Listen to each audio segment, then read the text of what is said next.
Get it? Daggers sharp? Alright, let's move on. Each and every person is unique, but some people are more unique than others. I'm talking about you, fellow Brightsiders. The test you're about to take is too hard for 92% of people, but it should be a piece of cake for those who regularly feed their brain riddles and interesting facts from all spheres of life, like you. Now, before you find out if your eyes give you the brightest and most unique vision in the world, don't forget to hit that subscribe button and ring the notification bell to join us on the bright side. Now, let's quickly discuss the rules. There will be 3 stages of 3 questions each and one final bonus super-duper task for champions. Woohoo! Your task will be the same for each question. You'll see 10 different colors, and you'll need to find the odd one out. You'll have 10 seconds for each task. 10 colors, 10 seconds, 10 tasks. Now then, only true color recognition gurus can make it through all the stages. They make up 8% of the population, so let's see if you belong in that group. Ready, steady, go. Stage 1. Did you see the odd one out here?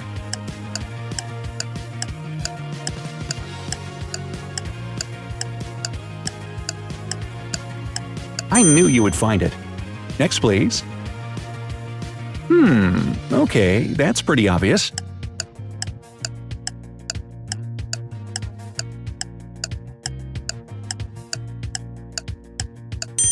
Here's the odd one out. Final task of Stage 1.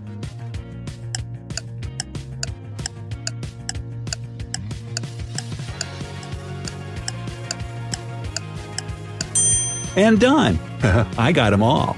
Well, that was just a warm-up before the real thing, and 96% of people managed to get through it. Stage 2. Moving up on the difficulty scale, this one will require more attention.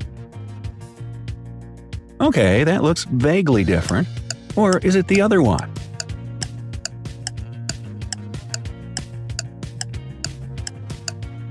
Whew, got it. Now, I see it's Stage 2 for a reason. Let me take a second look at this one.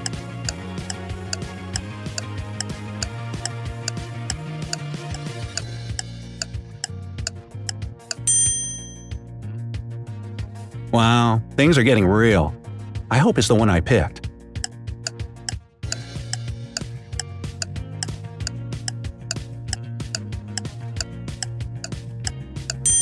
I knew it! So, did you find all the odds in Stage 2? Give us a thumbs up if you did, and welcome to the club of people with healthy, normal eyesight. By the way, around 50% of people can't boast of that. Before we get to Stage 3, let's get your eyes ready and warm up those eye muscles. You give your eyes so much work to do, so they definitely deserve a treat.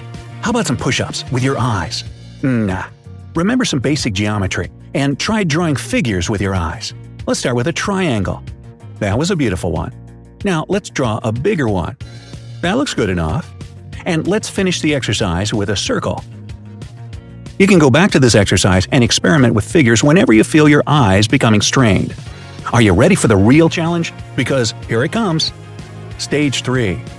10 colors, 10 seconds, plus 100 points on the hardness scale. Wow, is that a mistake? They clearly look just the same to me.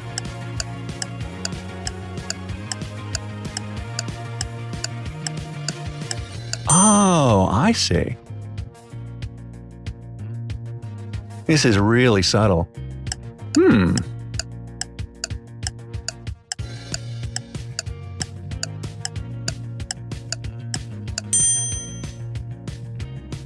The final challenge of Stage 3.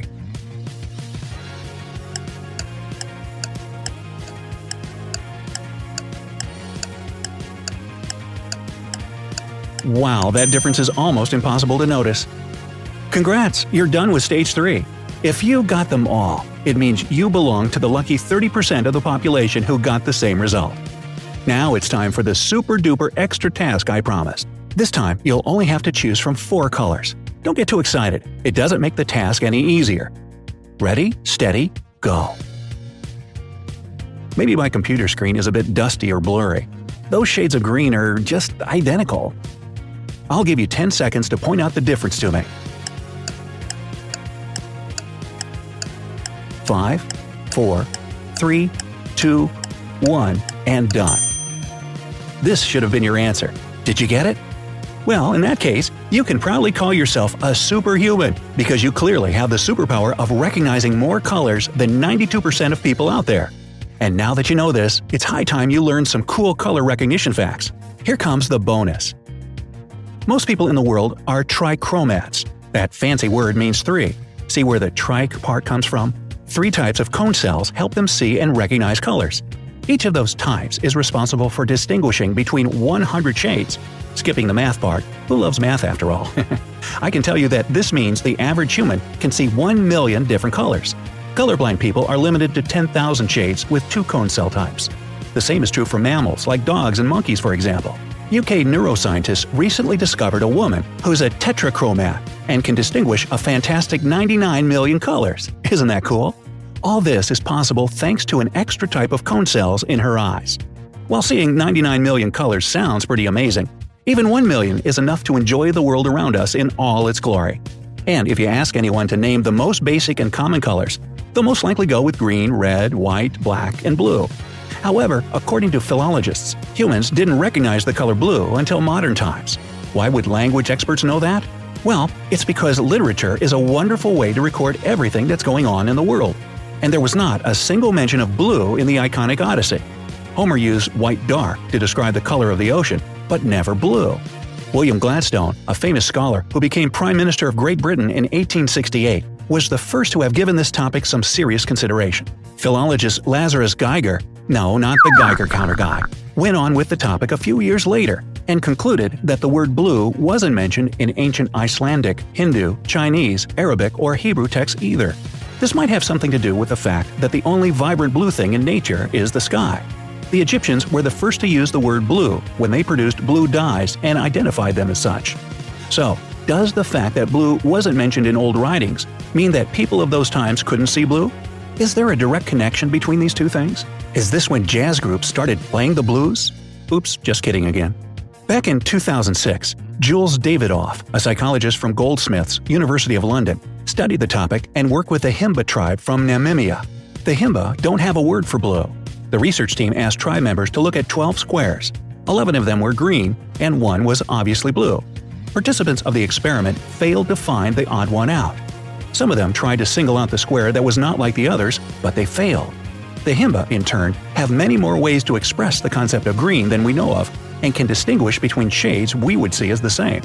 When Davidoff asked English speakers to find the odd one out of 12 squares, 11 of which were 1 shade of green and 1 slightly different shade, they failed to do it. Now they were singing the blues. So, did you manage to go through all 3 stages and the extra task? Tell us in the comments below. Don't forget to give us a like, click the subscribe button to stay on the bright side of life.